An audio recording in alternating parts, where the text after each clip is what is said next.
What's up, guys? This is Ofo, and this is an overuse match I had against someone from Small Gun Wi-Fi Battle Finder, and I'll put his name in the title.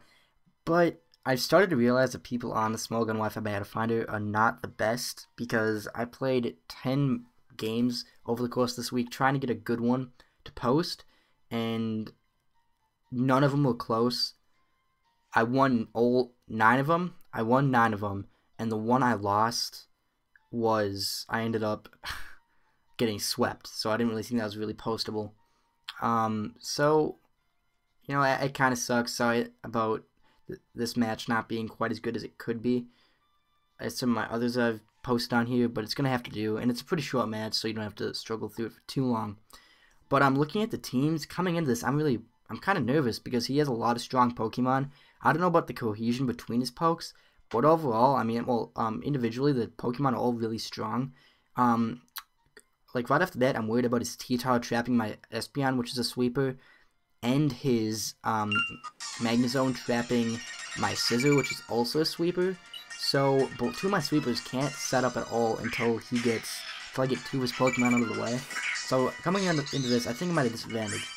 So, I lead with Infernape, and I just U-turn out because I do have Stone Edge, but that will not kill from this range. I want to keep my Infernape around because a Scuffed Flare Blitz in the sun is nothing to take lightly.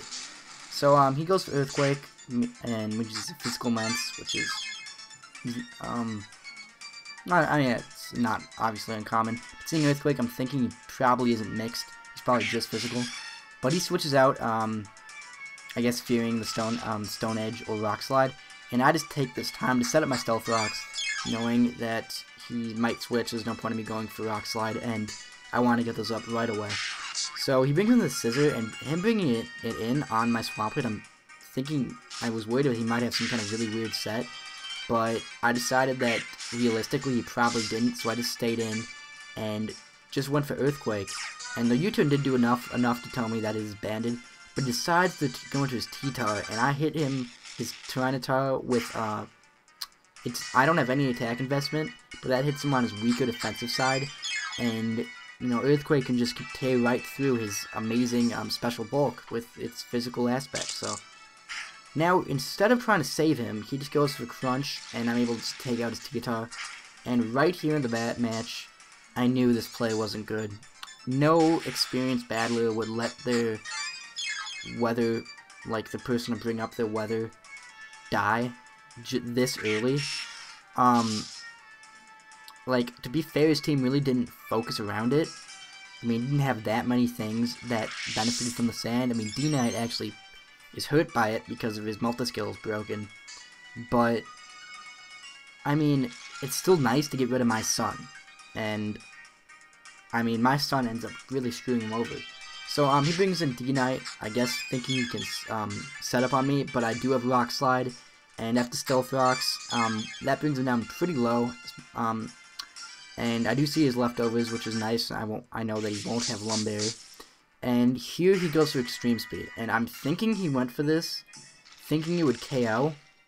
And he didn't want to be locked into Outrage in case I brought in something faster, like Scissor, even though Scissor would be able to take Extreme Speed pretty well too. But, and I guess no, priority is what I mean, not faster. Or anything that is faster. So you wanted to be able to go for Extreme Speed. But that is +1, but that's only 90 base power, and it's not stab or super effective. So that doesn't kill me, and I'm able to take him out with a Rock Slide. And so, much later than I would have thought, my Swampert finally dies to a Moxie Mence, which, is that released, guys? I didn't realize that Moxie on a Salamence was released, but I don't know, I haven't played this in a while, I could just be blanking completely. So I do just go, bring in my Infernape, and go for Stone Edge, get him right out of the way. Because the one game, actually, I did have one close game, which was a 2-0 that I won, that the guy actually DC'd, which is why I couldn't. But the reason it was close is he actually my opponent ended up killing 4 of my Pokemon with a Salamence. So I was nervous about that Salamence, but again, I just kind of take him out, so that's fine. Now he brings in his Gliscor, and he shows he's an SD set, and seeing that, I'm guessing he's probably like Ice Fang, Earthquake, SD, and Protect, like almost every other set. Especially seeing Toxic Orb right now. But I do bring in my Venusaur thinking that I can take his hits decently, and I want to get off a Leech Seed just to negate that anticipated poison heal. And also because a Giga Drain will do a decent amount, hit him on his weaker special end, and you know, it's neutral and stab, so it'll do a decent amount.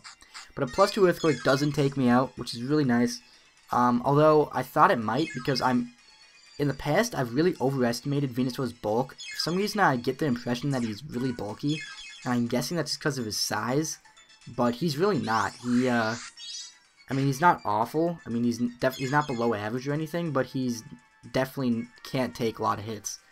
So I do go for a Giga Drain, and even after that, in the Leech Seed recovery, I'm not able to survive an Earthquake, or in this case, he decides to go for an Ice Fang. And I really wouldn't have gone for that, because Earthquake hits everything I would have brought in harder than Ice Fang. And Ice Fang, I mean, it probably, like, intuitively, I would think it would KO, but I wouldn't want to risk it, because I know Earthquake will KO. So, you know, that's just my 2 cents on that. So he does go for Protect here, I guess, hoping to get a little bit more HP back. But I do have that Leech Seed, so that's going to be completely negated. And I would be gaining health, except I'm at full. And so my Ninetales is a Specs Ninetales. That is a Flamethrower Stab in the Sun.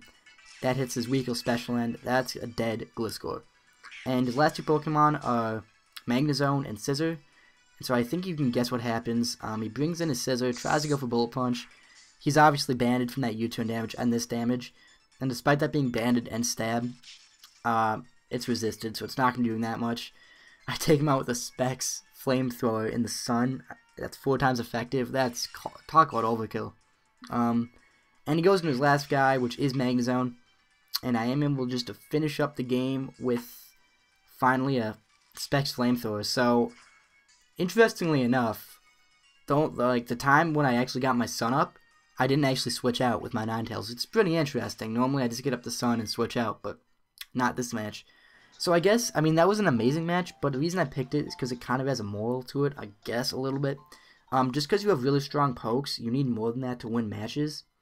You need to have experience, and you need to know, like, how to put Pokemon together that bounce off each other.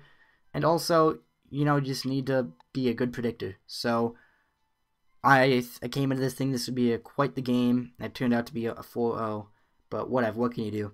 I hope this was good, guys. I'm sorry if it's not quite my usual quality, but hope you can get over that, and I will see you next time.